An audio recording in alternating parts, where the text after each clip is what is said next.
연골 주사를 맞으면 연골을 재생을 시켜주는 건가요? 아닙니다. 현재까지 연골을 재생시킬 수 있는 방법은 연골 재생술이라는 수술밖에 없습니다. 아, 그래요? 현재까지 나와 있는 음식물이라든지 약 중에는 연골을 재생시켜 줄 수 있는 건 없고요. 연골 주사는 사실 관절 파괴를 막아주고 더디게 해주는 거거든요. 그리고 이제 뼈 주사라고 들어보셨죠? 네. 사실은 이제 뼈 주사는 뼈에 넣는 주사가 아니고요. 관절각 내에다가 스테로이드를 넣는 주사입니다.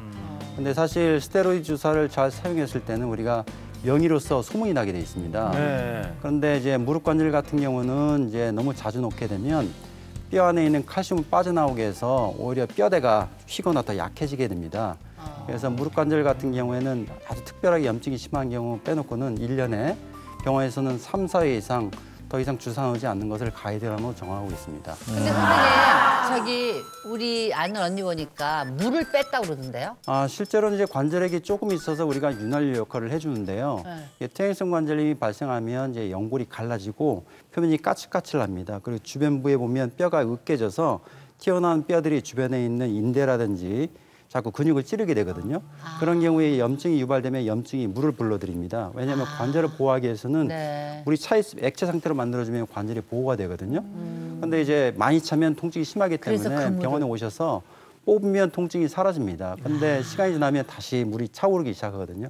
근본적으로는 물을 차게 만드는 근본 원인을 해결해 주는 게 제일 중요해서 뭐 약이라든지 주사라든지 그걸로 안 될 경우는 이게 수술이 필요한 경우가 많습니다.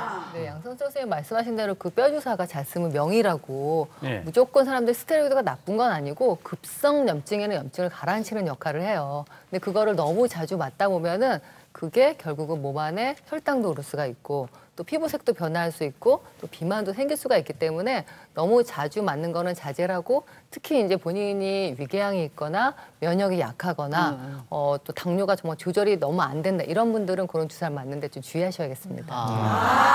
방금 양성철 선생님 약 얘기하셨는데 사실 관절염 약 먹으면 살찐다고 그래서 안 드시는 분들도 봤어요. 그래요?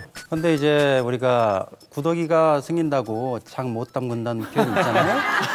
왜냐하면 우리가 그 약 중에는 비스테로이드형 소염제라고 해서 관절약으로 많이 쓰이는데 약간의 부정들은 다 있습니다. 약간의 부작용이라고 하면 예를 들어서 얼굴이 붓는다, 손이 붓는다 이런 것들이 있고요. 체중이 늘지 않느냐 이런 얘기도 하고 사실 체중이 느는 건 아니고요. 약을 다시 중단하면 다시 빠집니다.